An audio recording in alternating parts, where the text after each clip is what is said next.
Fabulous. Hello, Dr. Rachel. How are you today? Yeah, I'm doing really well, thanks, Alexis. How are you? Yeah, I am very well also. Welcome to 2022. We have a fabulous topic today, beautiful suggestion on willpower and how to stick with our New Year's resolutions. Many of our listeners will no doubt have had the experience of sabotaging. And I know you're going to talk to us about delayed gratification, which is a learned skill. I was really pleased to hear in our conversation just now that we can improve our conscientiousness. That's music to everyone's ears, I'm sure.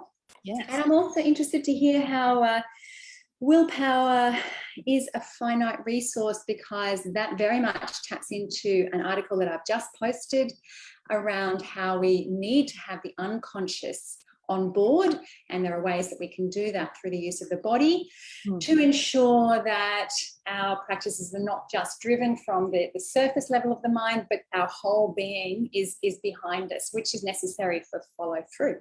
Yeah. Yes. And Happy New Year. I haven't seen you this year, so Happy New Year, indeed. um yeah, and you and I were talking a few days ago last year on one of our walks about this idea that we're all kind of run by a management committee, and some of the management committee members are in our conscious mind, and some are, maybe most of them, are in our unconscious mind. And if we only let the executive, administrative, conscious committee members make all the decisions, every now and then sometimes that might work, but other times the deeper kind of seated committee members might kind of rise up and say, nobody consulted me about this, hang on a second, I've got something to say. So yeah, that's the unconscious kind of kicking back sometimes. So yeah, that sabotage thing that you spoke about, let's get into that. Absolutely. This is the juicy stuff. And I know that our journey in our seeking the crossover between yoga and psychology has led us to inquiring around the unconscious and some really fascinating learning in that space. So I wonder if we might start by defining the unconscious. Do you have thoughts on the how you would describe the difference between the conscious and the unconscious for our listeners? Yeah, and let's bring willpower into, because my definition of will is the conscious mind. To me, will is my conscious intention, my conscious choice, that I'm aware that I'm making a decision. That's my will. And then so my will is in the conscious mind. The unconscious to me is, everything that's going on inside of me that I'm not currently aware of in this moment. All my memories when I'm not remembering them, that lie in my unconscious mind, as do physiological processes. Now, we know we can vacillate between conscious and unconscious because we can become aware of our breath, or we can do it unconsciously. We can dissociate from pain in our body sometimes, or we can become very conscious of it. So there is this ability for us to toggle between conscious awareness and things being in our unconscious awareness. And I think everybody listening would know what I'm talking about there. So there's a lot. I often say to clients, if this whole office, I'm not in my office right now, I'm in my daughter's bedroom because I got kicked out of the spare room because of school holidays. But if this whole office was your mind, that tissue box over there would be your conscious mind, and the rest would be your unconscious mind, just to give them a relative sort of sense of the ratio of how small, or the little guy on top of the elephant being the unconscious mind, and the rider being the conscious will that says go left, but sometimes the elephant wants to go right. So we have to kind of get them working together. Yes, I am so happy to hear this. This absolutely fits with my thinking around willpower and resolutions. And just to clarify, because I loved your example of the breath being something that we can bring to consciousness. I can simply be aware I'm breathing in, I'm breathing out, or I can leave that to my body. And my body can take care of that breath in and breath out while my mind goes elsewhere. And that is quite intriguing to me, because I work a lot with the body, and I think it's a wonderful demonstration of how our unconscious resides in the body. So yeah, that's a really powerful way for listeners to distinguish that the iceberg or the rider of the elephant, in contrast to those deeper parts of the psyche. Well, because Freud used the iceberg analogy, and I like it because of the relative, like the tip of the iceberg is 10% or less of the iceberg, and there's so much under the waterline you can't see. But I also really love the elephant and the rider, because sometimes that elephant really needs some things that the rider may not be aware of, but the elephant will let the rider know at some stage and will go a bit renegade. And sometimes our unconscious mind, our behavior, or our body goes a bit renegade, and we need to listen rather than chastise ourselves. So I wonder how we bring this back to this New Year's Day or the day after New Year's Day talk about yes, I love that image of the elephant and the rider. The more you speak about it, the more it makes sense to me. So if I have a New Year's resolution, this year I'm going to get fit, that would be the little rider going, okay, I'm putting on my elephant reins and we are setting our course. Yeah. And my thinking is that the elephant might be the instinctive part that says, well, fine, but I have some habits of lazy. I've had some habits around sluggishness or sleeping in or working long hours. So I'm probably going to tend not to do that unless you rein me in. And yet there may be times when I actually do just need to rest. Yeah, I think it's a really powerful image. Yeah. And so willpower, I guess, uses the same energy as decision making. Because we know that sometimes we may have more willpower. I think this is why we make New Year's resolutions. We've had a bit of a holiday and we feel like I have some of my energy back. I've had some downtime. I've had a bit of time off work. It's a bit like waking up in the morning and thinking I'm going to have a really healthy breakfast and I'm going to live through my day, according to my intentions. And by the end of the day or by the end of the calendar year, we can be feeling depleted. So that's that thing you mentioned before about maybe willpower, using the same psychic energy as decision making, can get used up. We can end up with decision fatigue or even willpower fatigue. And so we're all human. So it's just good to be really aware of the changes in our state so that we can anticipate and manage them ahead of time. Yes. And that brings to mind that, as you've spoken about being gentle and responsive to the elephant or the unconscious, because if the rider has the reins too much of the time, and these are a lot of the clients that I work with. I've worked a lot with lawyers, particularly when I was in the city, and there's a lot of willpower and drive that ultimately overrides the elephant's need for rest or fluid or food. Or even fun. Sometimes even just fun. Elephants like to play. Yes. So what I'm hearing is that the little rider has his place or her place in getting us through a period of time, and often it's spoken about 3 weeks as a means of building a habit. I would have to suggest that if it's a longer term habit, if someone has not instilled habits in childhood around this particular motivation, that it might even be 3 months or potentially longer. But yeah, I'm hearing that we have to listen. We have to listen and honour the unconscious. Could I give a personal example of this, of the elephant and the rider? So my little kind of conscious mind thought for many years that it would be a really good idea if I had less carbohydrates in my diet. I've been told that, because I had a lot of carbohydrates, like a lot of people, a lot of bread, a lot of pasta, a lot of sugar. And my body was kind of kicking back like the elephant, saying, no, I don't want to go in this direction. And I kept making a resolve to do this, and I wouldn't stick to it. And what worked for me in the end, because I've now been on a low carb diet for about 2 years, and my elephant is much happier, my body and digestion, and even my energy levels being more stable, my elephant is happier.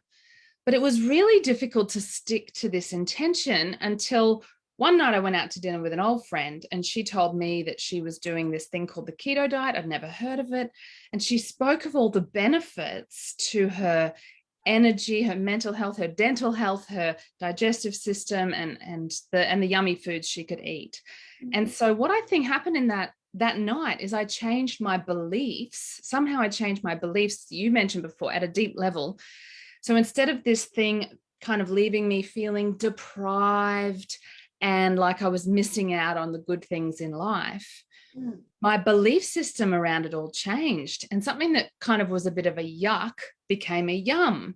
And then the thing eventually that was so yum, which is carbs and sugar, has ended up becoming a bit of a yuck. Like I had a sip of my daughter's iced chocolate at the cafe a couple of days ago, and I literally said, yuck, it's too sweet for me now. I've changed my whole physiology around sugar.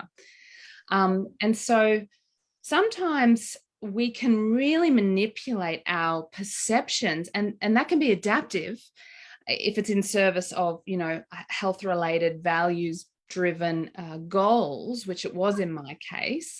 But it did require me to shift some unconscious beliefs about why I was doing what I was doing, but also what I was doing. And that brings me to just wanting to tell the listeners about the marshmallow experiment. Is that okay if I do that? Go on. So most people listening would have probably heard, any educators. I saw Paul was on before. He's a friend of mine, a school principal. He would definitely know about these experiments from the 60s and 70s, where they got young kids who were like 7, 8 years old, back in the day before kids had lots of sugar readily available at home, probably.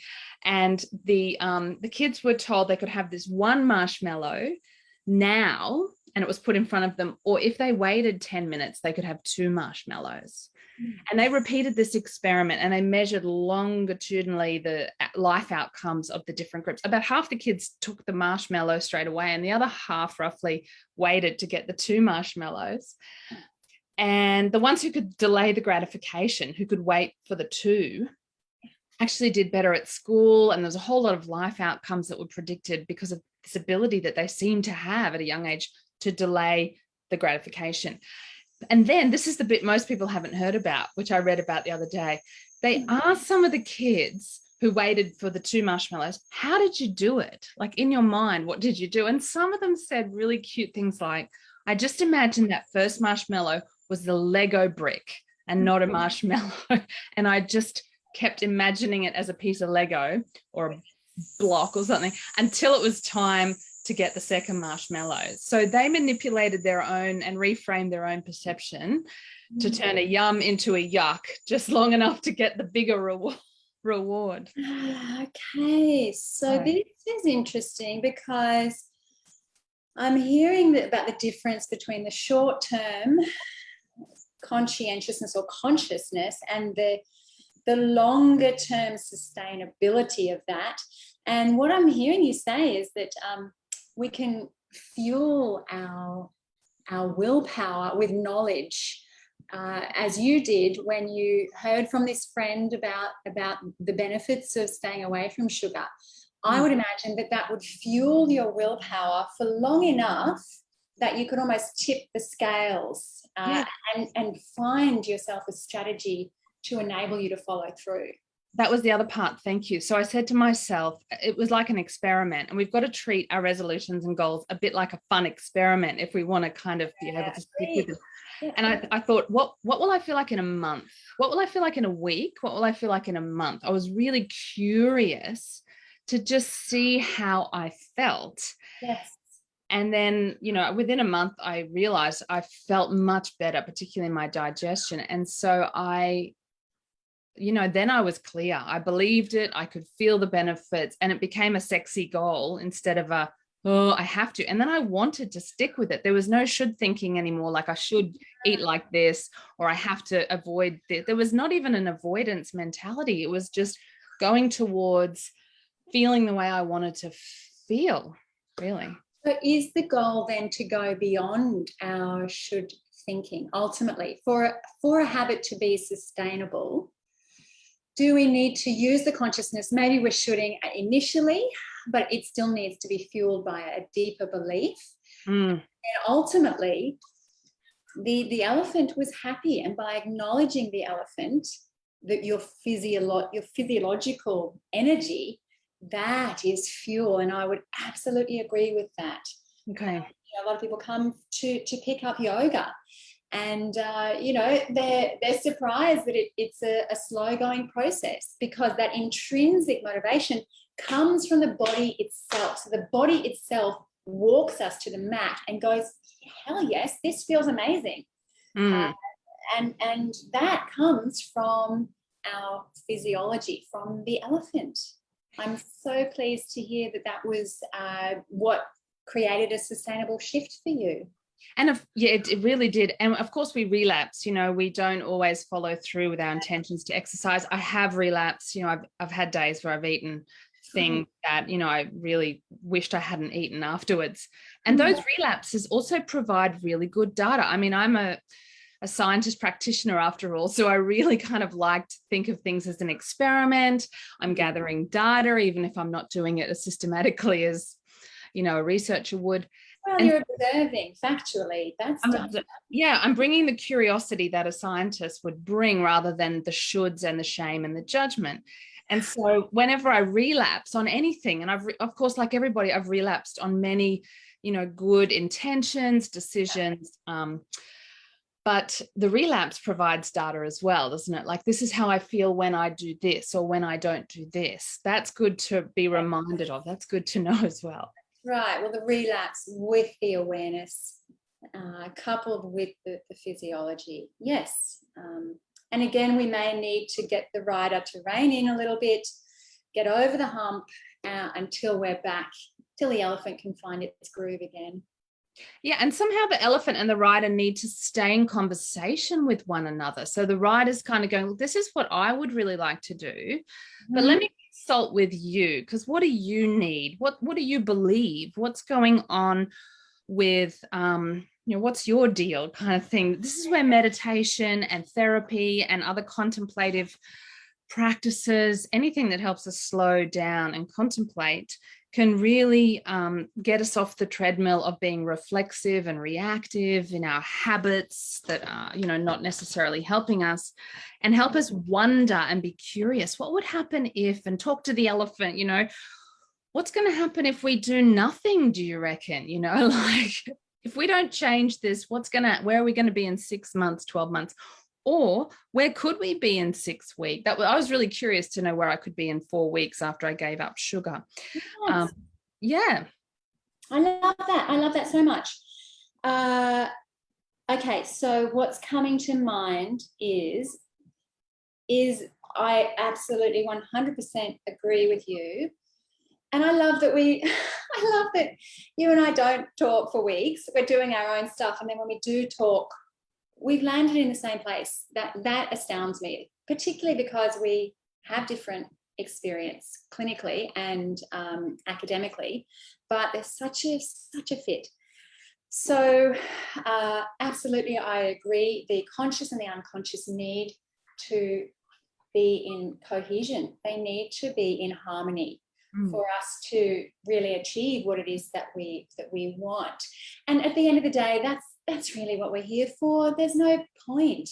In fact, I would even suggest that it's harmful to do this on and off the bandwagon. And I see it time and time again with nutrition. And I tell people, look, I'm sorry, but we're not doing that anymore. There's often the expectation when people come to me for nutrition or naturopathy that I'm going to tell them what to do, and that they're then going to, if it's an extrinsic motivation, it's only going to be sustainable for a period of time, just like that little rider. So we talk about, okay, well, where is this coming from? Yeah. Conscious and the unconscious. And that's where, as you say, the meditation, yes, can help us to recall our values, that longer term thinking, that slow thinking that really only comes up to the surface, that only bubbles up when we set aside the conscious and actually listen. And something that I know you and I have been looking at is this active imagining. And this imagery about the rider on the elephant provides a beautiful opportunity for them to have a dialogue, even for the rider to say, how you doing, elephant?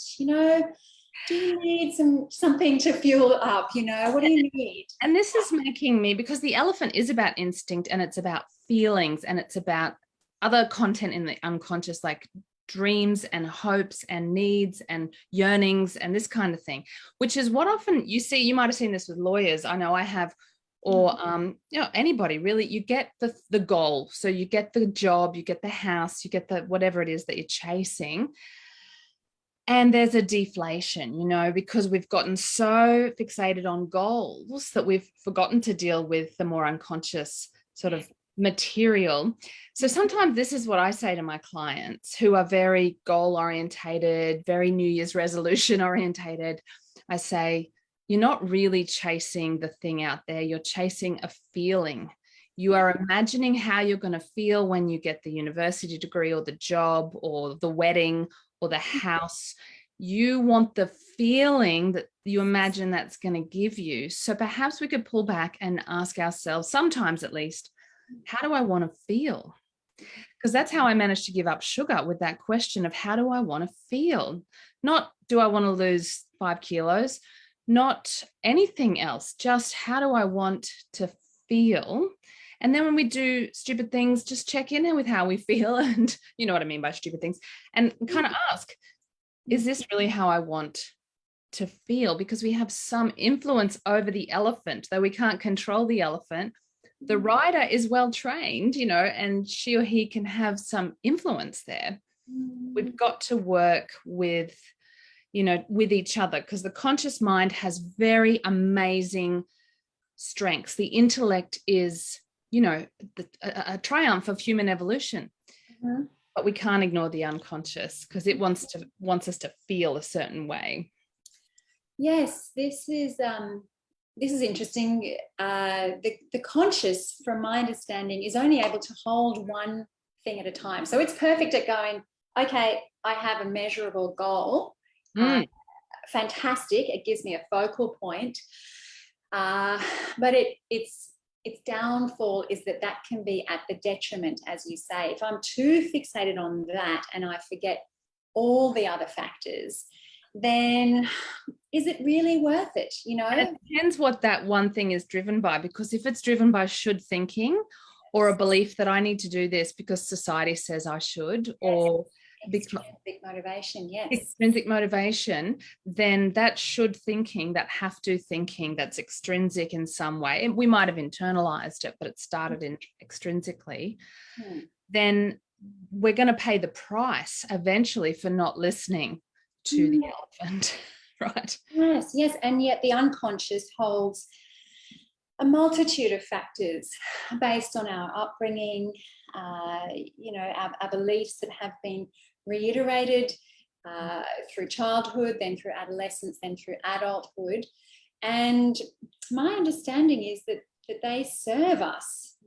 Being more holistically minded helps us to move towards, as you say, the feeling, as opposed to one thing at the expense of all others. Actually, it is the feeling that I want. If it is the house, it's actually the feeling of competence. It's the feeling of autonomy. It's the feeling of comfort. It's the feeling of security, the feeling of providing, rather than the house itself. And I'm so glad to hear you say that, because that reminds me that we feel our needs, because what you're talking about is needs, right? The feeling of comfort, the sense of security, the sense of accomplishment. These are things that are needs, but they're felt deep in our system. And if we're just coming from our conditioning, that extrinsic motivation or our old beliefs, then we may discover that those needs are not ultimately being honored or supported. So a quick practical tip that you can do here, it's a bit of a journaling tip or a conversation you could have with a trusted friend. It's a simple technique called the 5 whys. And so you think of a goal and then you ask, why do I want that? Why would I like that? And then you ask, and then you get your answer. And then you ask, why would I want that? What would that give me? And then you answer that question. And what would that give me? Why do I want that? So it might be to get a healthier diet, or fitter, or do more exercise X number of times a week. Well, why? Because I want to feel fitter and healthier. Why? Because I want to, and then it starts to link with other values, needs, and goals. And so you ask why at least 5 times, and it's worth writing down your answers. You can ask it more than 5 times if you want. And it helps go through the layers down into sort of less conscious, more sort of semi-conscious material that we may not have really connected with before. Yes, I can sense what you're saying, that it connects us to our, not only our sensory felt-based needs, but also the core essential need. So in that case, if it is weight loss, it may be, I want to feel more vibrant. I want to feel more like I'm more comfortable engaging. I want to feel competence. Yes, and I can imagine each time we ask, we get closer to the essence of what it really is that we want. Exactly. We want to get a bit closer to the essence, and that can prevent 2 things. I just wanted to say this other little bit about goal setting from the research, because I think that it's so interesting and it's what trips us up. When we get too fixated on goals, particularly the big, ugly, hairy goals that people talk about, or what is it? The big, audacious, I can't remember. But the thing that can happen for some people is when they set a big goal, let's say something like get a university degree. The goal as a mental object can become a threat. It can actually trigger adrenaline and our threat detection system. And we can actually start to feel intimidated by our own goal because we've put it up there on a pedestal. Yeah. And so we need to be careful of that. The other danger with goal setting is that we can fantasize about our goal so much that we never do it because we get a dopamine hit. And somebody here mentioned the dopamine hits. The dopamine hits of not delaying gratification, that's definitely a thing. But we can also get a dopamine hit from, and I've met these people, they're pie in the sky thinkers and they fantasize about a lot, but they don't actually get started because in a weird way, they already satisfy some of their reward systems through fantasy. So what we want to do is, if we do have a big ambitious goal, that's excellent. Maybe you want to write a book, maybe you want to get a degree, maybe you want to find a partner, whatever your goal is. But then you can't navigate to the horizon holding the telescope the whole way there. You have to put the telescope down and get out your compass. And your compass is a good metaphor for, what do I care about? Which way next? Where do I put my next step and my next step? One foot in front of the other. So we do want to break down the goal into little tiny goals and try and just focus on the next easy step, because it's got to be easy. If your mind believes it's hard, you won't do it. Yes, that's so interesting to hear you say that. I can resonate with that completely, that sometimes if the goal is too big, we freak ourselves out about it. And yet I've also had the direct experience of choosing a goal that was really massive for me. Yes. And it helped me to lift my game. It really helped me to hold myself in a new light. And I kind of, and I wasn't attached to the outcome. And my experience was that over time, the outcome, I actually realized that I had a lot of the things that I was striving for. And I think that came about through being in contact with the feeling of it, not just the end goal at the expense of others. But it was wonderful, except that I did need to let that go and recognize what I already have. Does that make sense? You had to enjoy the journey and get just stuck in the destination. Yeah. Yeah. And so it sounds like your elephant and rider could line themselves up together most of the time to go on the journey together and line up on the journey. And then every now and then we find the elephant just kicks back and it just goes, no, I'm not going this way anymore.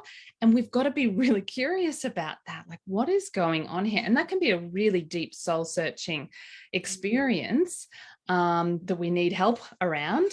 And then at other times we get really lucky because our unconscious and our conscious minds line up as yours did, and woohoo, that's a reason to celebrate. Yes, yes, yes, it is. And I'm keen for us to get practical for our listeners, because I'm aware that many of them won't have practices. I mean, the reality is, unless you've come across Jungian psychology or depth psychology, or meditation and contemplative practice, chances are you're probably not even aware of the unconscious, let alone actively inviting it. So I'm interested in bringing our conversation to a close around the practices that our listeners can apply to integrate the unconscious with the conscious. There was something more there, but let's, would you like to start? How would you encourage people to contact the unconscious? Well, I mean, it's some of the unconscious content way below the waterline is a bit mysterious, but some of it's just under the waterline and not that hard to make contact with, like the 5 whys practice of, and if I got that, what would that give me? And if I got that, what would that give me? Which is my preferred question to why. It's just, what would that give me? What would that give me? Look, the other thing I think is we can challenge ourselves to question what we believe about things, because our beliefs often reside in the unconscious. And sometimes we have strange beliefs about what matters and what doesn't matter. And if we actually have a belief that our bodies don't matter or that we don't matter, this is obviously a big one to work on, but it can be hard to keep resolutions if deep down somewhere we believe, my health doesn't really matter, I don't really matter. And if we become, or I went on the radio yesterday to talk about chronic lateness, and I thought of a few people who actually believed being late to work meetings didn't really matter. They would even voice it, didn't really matter. So when we change our beliefs around mattering, what matters and what doesn't matter, by just doing an inquiry about what do I believe about this, and use your behavior as a cue, because our behavior will tell us what we believe. We think we believe A, but actually we really believe B if we look at our behavior, because behavior is driven by beliefs. So, ask yourself, maybe I need to strengthen my, like for me, I had to believe that my digestive health mattered enough to change my way of eating. And I had to believe it was possible and sustainable. And I had to believe it was yum, that it was good, that I was getting something for myself. And so I adjusted a whole lot of beliefs just through really kind of looking into, what are my beliefs around this? Now that's quite a process sometimes. A therapist can help you do that, a good friend, which was my case. And just ask yourself lots of questions rather than beating up on yourself and shooting on yourself. I think ask questions, because that's, you're trying to talk to the elephant, like, what could happen if, and what would happen if I don't do anything here? And where could I be in 4 weeks, 6 weeks, 6 months? Imagine forward and imagine into it. Use your active imagination to enliven yourself around your resolutions, as well as understand why you're doing it, and check in with your beliefs around it as well. So, yes. So when you say enliven it, that reminds me of a sensation. And I do firmly believe that a simple way to access the unconscious is through the body, through sensation and imagination. So our creative selves intrinsically come from the unconscious. So any practice that allows for some freedom of expression will inevitably reach a point where the unconscious spills onto the page. And if we can bring some conscious awareness to that, we might recognize some symbols that the unconscious is speaking to us.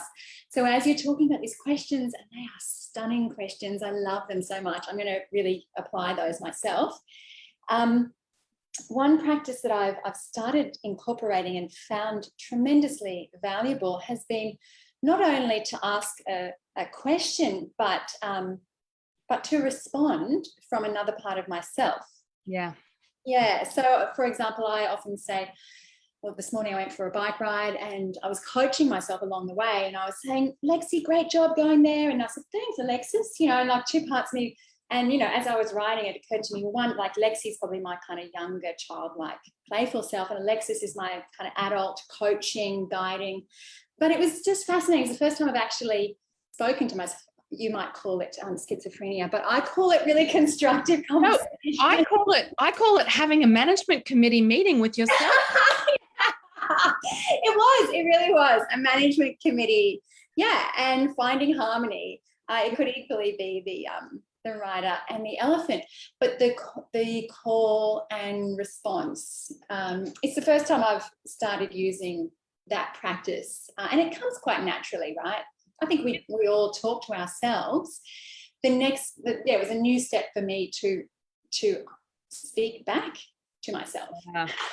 That's terrific. That is like my kind of newfound image of the committee inside of yourself. Yeah. And you get to be the the facilitator or director of the committee and care for all of your different committee members in turn, coach them, put them back in their place if need be, but gently with compassion and understanding. It's funny you did that this morning, because I had my own inner management committee meeting in the bath last night, and it was very powerful. And we do need to take our time with these sort of processes.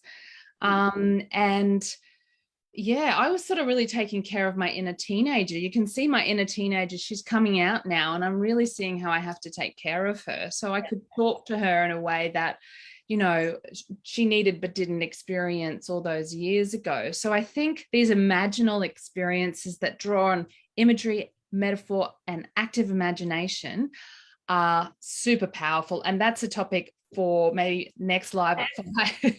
That's what I was going to say. In fact, I'd love us to build this committee active imagination. I think it's such a valuable tool. I know it's fairly fresh for you and I on our walks together, but we could really, I just think there's so much value in that as an image. I'm so pleased you've brought that to the table. So yes, thank you. I haven't mixed our metaphors and then brought in too many images and metaphors today. Sorry if we have. I think we did well. I think they're I think that we just enough. Feel free to listen again. Rachel does have a very quick mind. I find I need to kind of reiterate what you said sometimes just to really drink it in. But my sense is that time for us to close. Is there anything that you would especially like to close off on? Actually, there is, because on this topic of using the imagination to get more integration in your psyche and with your conscious and unconscious mind, a friend of ours who maybe some of the listeners know, Anne Pensalfany, who has a history in working in mental health, but also in acting. She and I are running a workshop on the 23rd of January on mental health and improv. I'll post a link to the description of the workshop in the comments after this, but it's just a half-day workshop in Graceville where we normally have workshops, and we'll be teaching people a bit of improvisation, which is sort of in the moment playfulness and acting as a way of improving connection, self-awareness, mindfulness, and self-acceptance. So 23rd of January, would love to see some of you guys there. Yes, absolutely. I can vouch for Anne's approach, and my ex-husband is an actor who swears by her improv coaching. He says she is one of the top improvisational coaches in Australia. Yeah. And I can vouch for that, having worked with Anne a little bit. And I would also, while we're on the topic of events, like to let listeners know that our March retreat to Stradbroke Island is also launched. Tickets are available from my website, onenaturaltherapies.com.au. And that's from the 8th to the 10th of March. So coming up pretty soon. Yeah. And Rachel and I will be facilitating, and we may even have one spare facilitator. We'll be checking in on that. But there's lots of events coming up. So please do stay in touch. And if you do want to be kept in the loop, you can join our community. That's the Yoga and Psychology community. On Facebook. On Facebook, yeah. So you just need to put the yoga, it's an ampersand, the Yoga and Psychology community, and that's us. That's where we'll be posting all our events. Great. And you can put a link in the comments below to the retreat after this. Yes, absolutely. And I'll put one to the mental health and improv. Okay. Thank you so much, Alexis. Thank you, Rachel. Just on the note of links, I know you have an article on this for people who would like to listen, who would like to read a little bit more. And I also have an article, a very short one. I have not finished writing my article yet. Okay. When I do, I will put it on my website and put it in the links. Very good, very good. I like your style. Okay. Okay, Rachel, enjoy your Sunday. And you two listeners, we'll catch you next Sunday live at 5. Yes, good. Okay, have a good night. See you soon. Bye.